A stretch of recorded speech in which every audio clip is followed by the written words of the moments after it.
So it's an interesting narrative that's come up. It really comes up every draft season is when should you draft a running back, if you should draft a running back at all, right? The couple examples I think of this year were the Kenneth Walker and Breece Hall selections by the Seahawks and Jets. So first, one thing I want to talk about is something I even shared on Twitter, although I think it might be a bit misleading now looking back at it.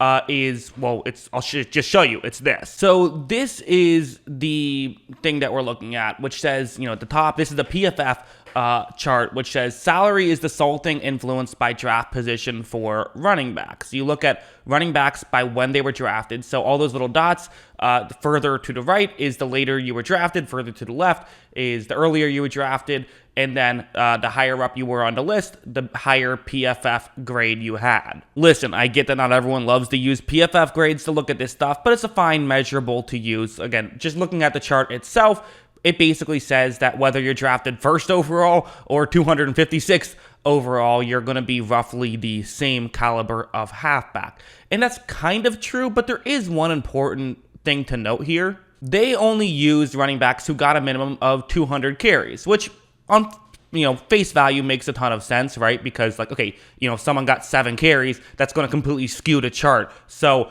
you do have to some degree, create some sort of limit. But the issue, of course, with doing something like that is since you created that limit, if you're a bad running back who was drafted in round 6, for example, you're probably not going to get 200 carries. Whereas if you're a bad running back who was drafted with pick 25, you probably still will get those 200 carries. So that's going to create, there's a bit of a selection bias there. So it's not to say that it's a worthless chart to look at. No, it's still pretty fascinating that guys who did get significant playing time are pretty much just as effective across the board. That is still a true thing. However, it makes you wonder, is there a bit of a selection bias there? Which there might be, especially when it comes to rounds 6 and 7.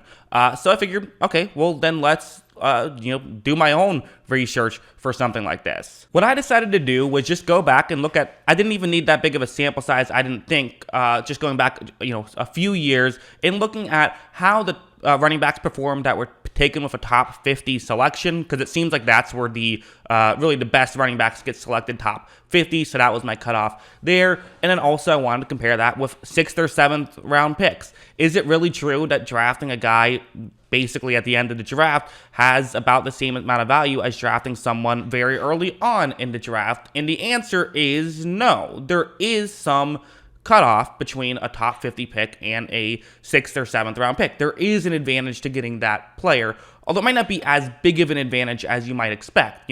For quarterbacks, for example, there's a massive advantage if you're selected for a top 50 pick versus a 6th or 7th round pick. For running backs, not quite as dramatic, I would say. This is what the research shows. So the top 50 picks, I used 2 different stats here. I used yards per carry and then also PFF grade. Because again, 2 different things that I think are interesting ways to look at this. Obviously, yards per carry depends vastly on, what's the blocking scheme in front of you. PFF grade, it matters less about that. So wanted to, just get 2 stats that can kind of differentiate that. And you do see guys selected top 50 picks, on average finished 19th in yards per carry and 25th in PFF grades. So still not great, but there is at least, a jump from guys who are 6th or 7th round picks who have, on average finished 29th or 42nd, depending on what stat you like to look at. Again, not a huge jump.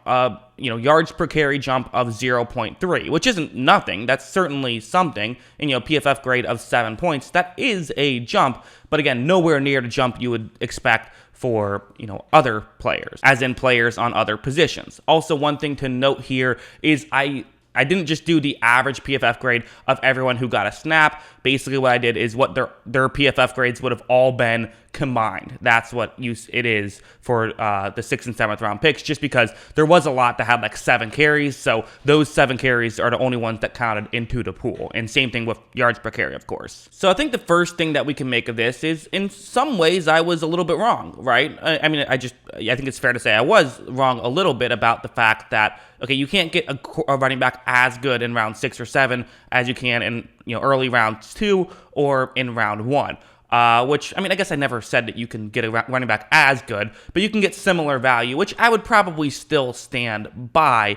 And another thing worth noting is just the expected value of a 6th-round pick compared to the 47th round pick, or the 41st round pick, or I'm saying round pick, 41st overall pick, of course, is what I meant. The difference, which, an expected value of any other position is massive. The difference here, not quite as massive, still somewhat significant, but I still think the correct team building move is to, use a 7th rounder on the running back instead of getting someone like, say, a Kenneth Walker, unless, of course, you're just convinced Kenneth Walker is going to be awesome and you think you're really good at evaluating running backs, which you might be. I don't know.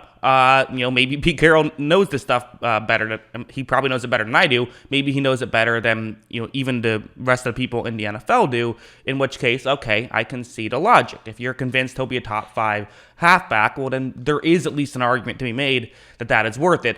The issue is that typically you just don't know if someone like that is going to be a top 5 running back. It's just hard to figure that out. One other thing I wanted to note, there is another selection bias in my own research. For 6th or 7th round picks, some of these halfbacks are selected because of their special teams play. A lot of times, guys in that spot get selected due to special teams. So they might end up getting some playing time simply due to guys getting injured in front of them when they were never really, picked to be a halfback in general. They were solely, meant to be depth guys. And if they went after someone they felt would be a better halfback, maybe they would have drafted someone else instead. So that's the other area of the selection bias. Whereas, for the top 50 picks, if you're getting drafted as a halfback, you are a halfback through and through. So that's, again, just where things get a little bit unique and a little bit interesting here. So, again, what does the data tell us?